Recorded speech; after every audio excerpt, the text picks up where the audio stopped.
The Siege of Savage's Old Fields was an encounter between Patriot and Loyalist forces in the backcountry town of 96, South Carolina, early in the American Revolutionary War. It was the first major conflict in South Carolina in the war, having been preceded by bloodless sieges of several military fortifications in the province. Patriot forces under the command of Major Andrew Williamson had been dispatched to the area to recover a shipment of gunpowder and ammunition, intended for the Cherokees that had been seized by Loyalists. Williamson's force, numbering over 500, established a stockaded fort near 96, where it was surrounded by some 1,900 Loyalists.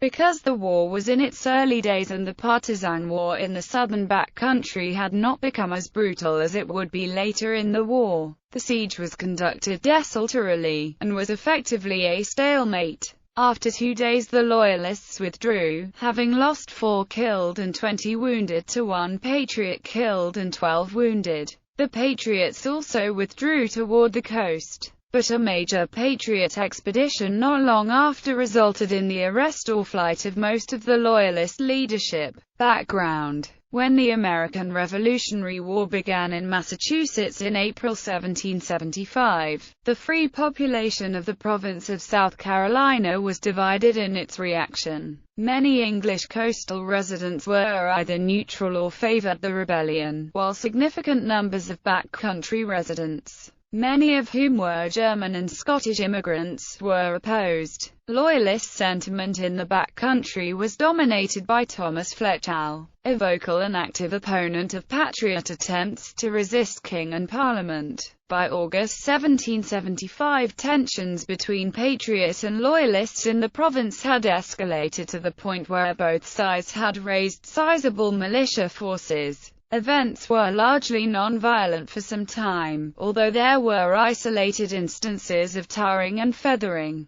But tensions were high as the sides struggled for control of munitions. The Council of Safety in early August sent William Henry Drayton and Reverend William Tennant to 96 to rally Patriot support and suppress growing Loyalist support in the backcountry. Drayton was able to negotiate a tenuous truce with Fletcher in September. On September 15, Patriot militia seized Fort Johnson, the principal fortification overlooking the Charleston harbor. Governor William Campbell dissolved the Provincial Assembly, and fearing for his personal safety, fled to the Royal Navy sloop of war HMS Tamar. This left the Patriot Council of Safety in control of the provincial capital. The council began improving and expanding Charleston's coastal defenses. Eventually this culminated in a bloodless exchange of cannon fire between Patriot positions and Royal Navy ships in the harbor on November 11 and 12. Matters also escalated after the seizure by Loyalists in October of a shipment of gunpowder and ammunition sent by the Council of Safety and intended for the Cherokee. The council responded by organizing a large-scale expedition to recover the munitions.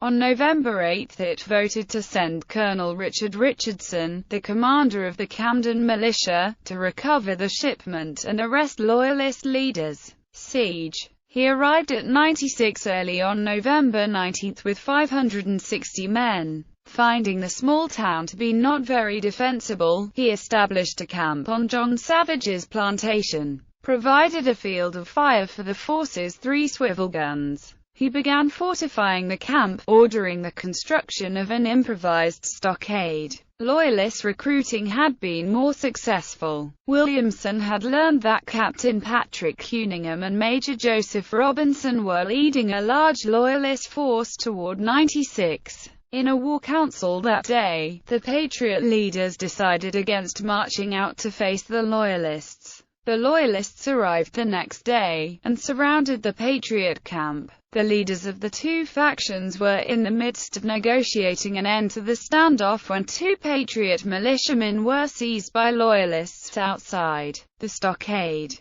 This set off a gunfight that lasted for about 2 hours. The next morning the 2 sides resumed firing at each other at long range. The Loyalists attempted to set fires, creating a smoke screen they could use to approach the stockade. This attempt was frustrated by the wet ground. The Loyalists next constructed a large wooden shield behind which they sought to bring incendiaries closer to the fort. On the afternoon of November 21, the Patriots held a war council, in which they decided to sortie that night.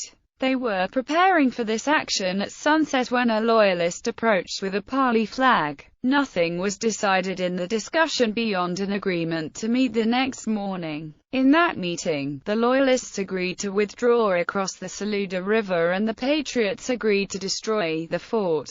Both sides were to return prisoners taken since November 2 and not interfere with each other's communications with their respective political leaders. The Patriot leaders were also required to surrender their swivel guns, although they were returned 3 days later. The truce also included reinforcements for both sides, terms that the Council of Safety claimed did not apply to Colonel Richardson's force. Aftermath. The reasons why the Loyalists chose to negotiate the truce are unknown. Governor Campbell described the Loyalists as lacking in effective leadership, and historian Martin Kahn speculates that it may have been caused by Colonel Richardson's preparations or approach. Richardson mobilized 2,500 men, which grew by the end of November to more than 4,000. This force scoured the backcountry, arresting or driving away most of the Loyalist leadership. The campaign effectively ended on December 22, when 15 inches of snow fell on the area. Richardson's men, unprepared for the snow, made a difficult trek back to the lowlands. Some of the Loyalist leaders who escaped Richardson's expedition, including most notably Thomas Brown, fled to West Florida where they joined regular and irregular forces serving with the British.